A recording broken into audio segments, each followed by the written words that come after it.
Ajukan pembelaan dalam sidang kasus dugaan korupsi di lingkungan Pemkot Semarang. Di Pengadilan Tipikor Kota Semarang, kuasa hukum Martono minta hakim untuk memutuskan bebas. Menurutnya dakwaan korupsi yang disangkakan oleh Jaksa Penuntut Umum KPK tidak sesuai dengan perbuatan yang dilakukan oleh Ketua Gapensi Kota Semarang.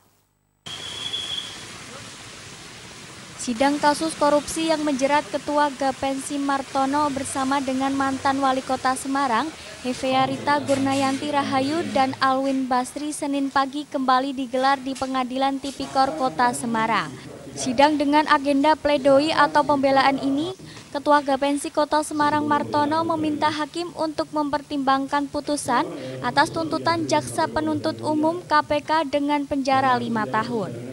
Pembelaan yang dilakukan oleh Ketua Gapensi Kota Semarang ini atas dasar dakwaan yang dilakukan oleh Jaksa Penuntut Umum KPK tidak sesuai dengan perbuatan yang dilakukan. Kuasa hukum Martono mengaku Ketua Gapensi bukan sebagai penyelenggara negara atau ASN. Dan dalam kasus tindak pidana korupsi yang didakwakan, Ketua Gapensi telah mengembalikan uang ke kas daerah sebesar 2 miliar lebih dan memberi uang sebesar 4 miliar kepada Alwin Basri untuk keperluan politik. Bahwa Pak Martono itu bukan sebagai pegawai negeri dan juga bukan sebagai penyelenggara negara.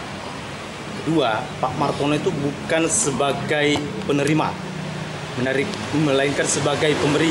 Dia memberikan uang itu 4 miliar. Jadi dia bukan sebagai penerima tapi pemberi. Nah, yang kedua, jaksa itu sebenarnya memaksakan untuk dia sebagai penerima karena senyatanya uang yang diberikan terdakwa itu Martono itu lebih besar daripada yang didakwakan. Jadi kalau didakwakan 2, sekian miliar, dia memberikan itu 4 miliar. Ya. Jadi yang kedua, Pak terdakwa Martono juga sudah mengembalikan 2 miliar 2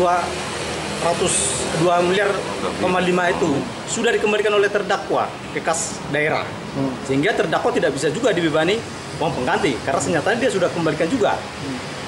Jadi Pak terdakwa Martono kerugiannya ada jadi 2. Satu, dia menyerahkan 4 miliar kepada Alwin Basri, dia juga harus mengganti ke kas daerah sebesar 2,5 miliar. Jadi dia rugi, uangnya dia itu sebesar 6 miliar sekian. Sementara itu dalam persidangan dengan agenda keterangan saksi dengan terdakwa Hefearita Gurnayanti Rahayu dan Alwin Basri, Jaksa Penuntut Umum menghadirkan pegawai Bapenda serta dari pegawai Dinas Penanaman Modal Kota Semarang. Hedi Nugroho, Semarang TV.